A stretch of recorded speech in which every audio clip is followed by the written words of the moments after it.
তড়িৎচুম্বকীয় তরঙ্গ, তড়িৎচুম্বকীয় হবে। আলো এক প্রকার তির্যক তড়িৎচুম্বকীয় তরঙ্গ, তির্যক যান্ত্রিক তরঙ্গ, অনুদৈর্ঘ্য তড়িৎচুম্বকীয় তরঙ্গ, অনুদৈর্ঘ্য যান্ত্রিক তরঙ্গ। Option A sir. হ্যাঁ, তাহলে আলো এক প্রকারের ইলেকট্রোম্যাগনেটিক ওয়েভ, এটুকু আমরা বুঝতে পারছি যে ইলেকট্রোম্যাগনেটিক মানে তড়িৎচুম্বকীয় তরঙ্গ। আর ট্রান্সভার্স নাকি মানে লঙ্গিটিউডিনাল।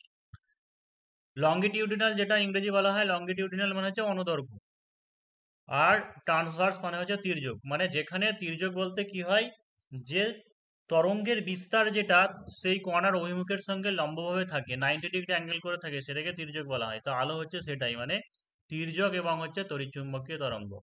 আর শব্দ যেটা সেটা হচ্ছে স্থিতিস্থাপক বা হচ্ছে যান্ত্রিক তরঙ্গ, এবং সেটা অনুদৈর্ঘ্য।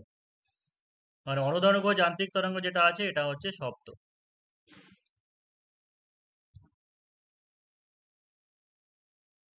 সিনেমার পর্দা আলোর কোন ধর্মকে কাজে লাগিয়ে তৈরি করা হয়? নিয়মিত প্রতিফলন, বিক্ষিপ্ত প্রতিফলন, প্রতিসরণ, ব্যতিচার।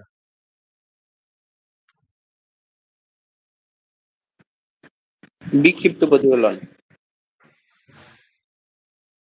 তো সিনেমার পর্দা আলোর কোন ধর্মকে কাজে লাগিয়ে তৈরি করা হয়? যদি অনেক সময় এরকমটা থাকতে পারতো শুধু প্রতিফলন বা এরকম দেওয়া থাকতে পারে, যা হোক প্রতিফলনের দুটো এক্সাম্পল দিয়ে দিয়েছে, একটা নিয়মিত একটা বিক্ষিপ্ত। যখন মসৃণ তলের উপরে পড়ে তখন কি হয়, মসৃণ তলের উপর কোনো আলোকরশ্মি পড়লে সমান্তরাল হয়, ঠিক আছে, সমান্তরাল ভাবে যায়, মানে কারো কারোর সঙ্গে টাচ করে না, এটাকে বলা হয় নিয়মিত প্রতিফলন। কিন্তু যদি অমসৃণ তল হয় তাহলে সেই ক্ষেত্রে আলোগুলি যখন পড়ে তখন সেই ক্ষেত্রে কি হয়, সমান্তরাল হয় না, একটা অপরটার সঙ্গে ম্যাচ করে, মানে গা ঘেঁষে যায়। এবং তার ফলে কি হয় যে আলো চারিদিকে ছড়িয়ে পড়ে। এটা চারিদিকে ছড়িয়ে পড়বে না, কিন্তু এটার ক্ষেত্রে, সেকেন্ডার ক্ষেত্রে চারিদিকে ছড়িয়ে পড়ে। তো সিনেমার পর্দা সেই কারণে যেন বিক্ষিপ্ত প্রতিফলন করা হয় বা অমসৃণ করা হয়।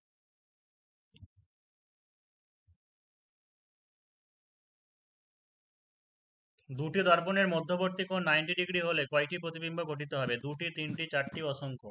তিনটি।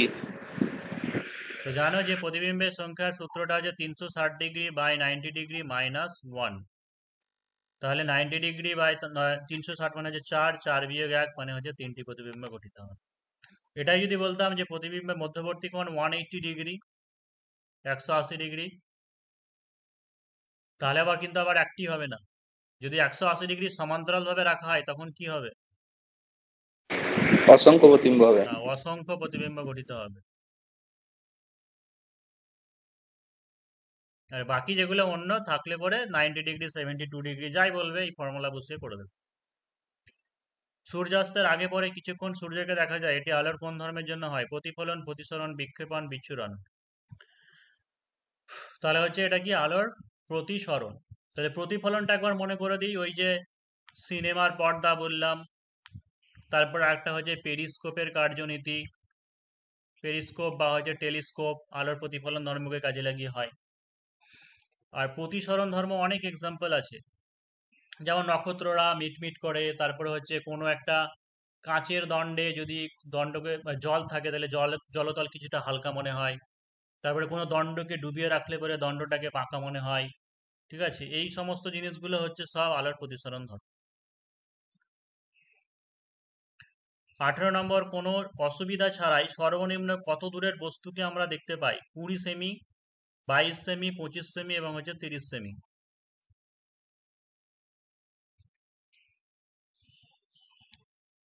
মানে আমাদের অসুবিধা ছাড়াই, চোখের সংকোচন প্রসারণ না ঘটিয়ে অসুবিধা ছাড়াই সব থেকে সর্বনিম্ন কত দূরের বস্তুকে আমরা দেখতে পাবো?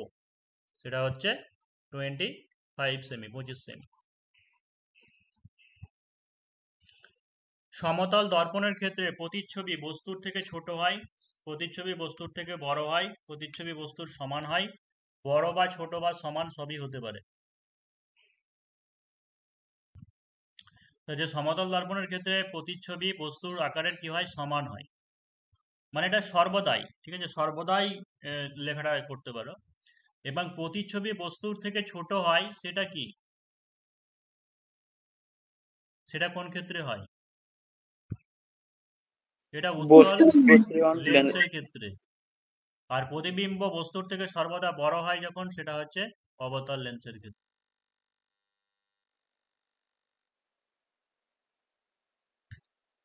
শব্দ একটা অনুদৈর্ঘ্য যান্ত্রিক তরঙ্গ, একটু আগে আলোচনা করলাম। অনুদৈর্ঘ্য যান্ত্রিক তরঙ্গ, তির্যক যান্ত্রিক তরঙ্গ, তির্যক তড়িৎচুম্বকীয় তরঙ্গ, অনুদৈর্ঘ্য তড়িৎচুম্বকীয় তরঙ্গ।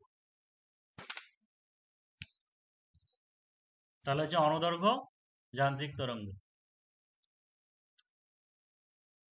কম্পাঙ্কের একক কোনটি? Decibel per second, furlong per second, cycle per second, কুড়ি per second. Cycle per second. তো সি। অনেকেই হয়তো যারা সাইকেল পার সেকেন্ড জানো না, তারা সবাই হার্টজ কে খুঁজবে, তাই তো, যে হার্টজ কোথায়। তো হার্টজ তো সবাই জানে, তার একটা যেটা হচ্ছে কম্পাঙ্কের একক, সেটা হচ্ছে সাইকেল পার সেকেন্ড। 20 হার্টজের নিচের কম্পাঙ্কযুক্ত শব্দকে কি বলা হয়? Infrasonic, ultrasonic, supersonic, chronosonic.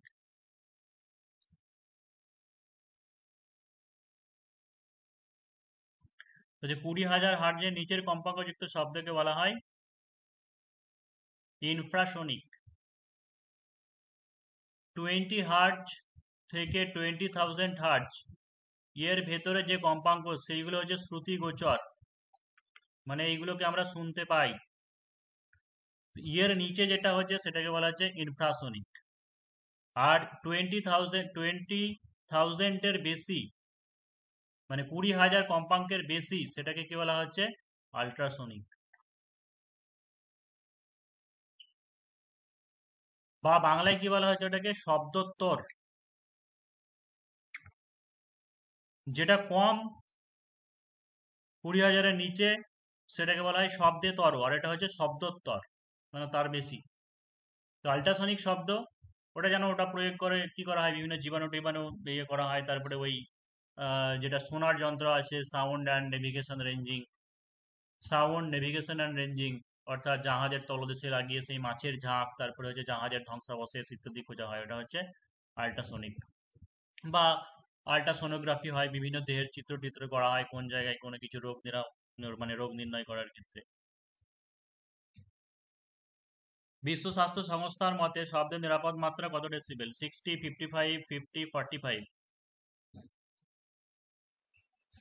তো বিশ্ব স্বাস্থ্য সংস্থার মতে শব্দের নিরাপদ মাত্রা কত decibel? 60 decibel, 55 decibel, 50 decibel, 45 decibel. Right answer হবে 45 ডেসিবেল। এটা WHO নির্ধারিত মান। আর একটা আছে CPCB, central pollution control board, বাণিজ্যিক এলাকায় কত। তারপরে হচ্ছে তোমার মানে হাসপাতালের চারপাশে বা আদালতের চারপাশে, তারপরে হচ্ছে যেগুলো হচ্ছে এমনি বসবাসযোগ্য এলাকা, সব লিস্ট করে দেওয়া আছে, দিনের বেলায় কত, রাত্রিবেলায় কত। এটা WHO একটা ওভারঅল দিয়েছে, সব জায়গায়, যে কোনো জায়গার, সব জায়গার ক্ষেত্রে নিরাপদ মাত্রা যেটা 45 ডেসিবেল।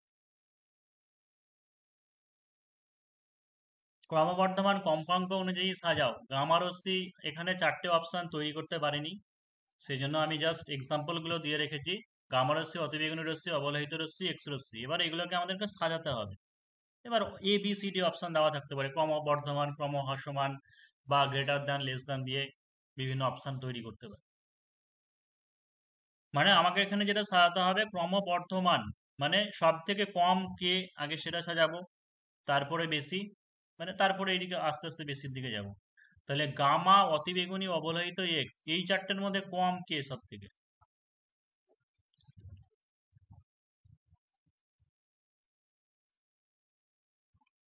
কম কার সব থেকে?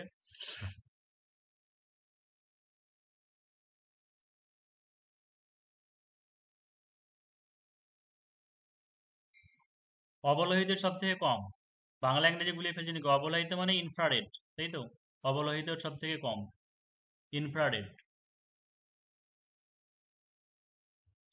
তারপরে এর মাঝে ভিজিবল একটা আছে, কিন্তু ভিজিবল যেহেতু আমি অপশনে দিইনি, মানে দৃশ্যমানটা অপশনে দিইনি, সেই কারণের জন্য ইউভিতে চলে যাবো, মানে হচ্ছে অতিবেগুনি রশ্মি।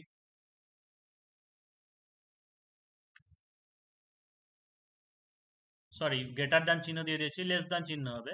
মানে অবলোহিতের হচ্ছে সব থেকে কম এই চারটের মধ্যে, অবলোহিত, তারপরে হচ্ছে অতিবেগুনি, তারপরে হচ্ছে তোমার এক্স রশ্মি, আর তারপরে হচ্ছে কি গামা রশ্মি। মানে কি গামার সব থেকে বেশি, মানে গামা সব থেকে বেশি, মানে এর মধ্যে কম্পাঙ্ক সব থেকে গামার বেশি। বা তুমি যদি গ্রেটার দ্যান দিয়ে ওইভাবে ভাবো তাহলে কি করতে হবে, গামা গ্রেটার দ্যান এক্স রশ্মি, গ্রেটার দ্যান হচ্ছে আল্ট্রাভায়োলেট, তারপরে হচ্ছে অবলোহিত বা হচ্ছে ইনফ্রারেড বলা হয় এটাকে। নিচের কোনটির প্রতিসরাঙ্ক সব থেকে কম, নীল, আকাশী, সবুজ, কমলা?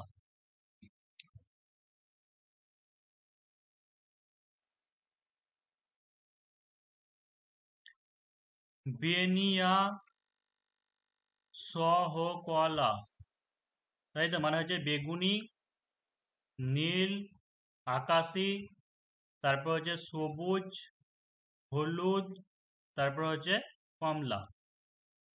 তো নিচে যে থাকে, নিচে যারা থাকে কি হয়, নিচেরটার কম্পাঙ্ক বেশি হয়, নিচে যে থাকে তার কম্পাঙ্ক বেশি হয়, কম্পাঙ্ক বেশি সেই সঙ্গে হচ্ছে প্রতিসরাঙ্কও বেশি। তাহলে বলছে নিচের কোনটির প্রতিসরাঙ্ক সব থেকে কম। আচ্ছা, কম্পাঙ্ক বেশি তারপরে হচ্ছে প্রতিসরাঙ্ক বেশি, যে নিচে থাকবে তার মানে উপরে যে স্যার থাকবে কমলা তার, হবে। উপরে যে থাকবে তার কম হবে। তাহলে লাল তো অপশনে দিইনি, লালের নিচে যেটা আছে মানে কমলা, তাহলে কমলার হচ্ছে প্রতিসরাঙ্ক সব থেকে কম।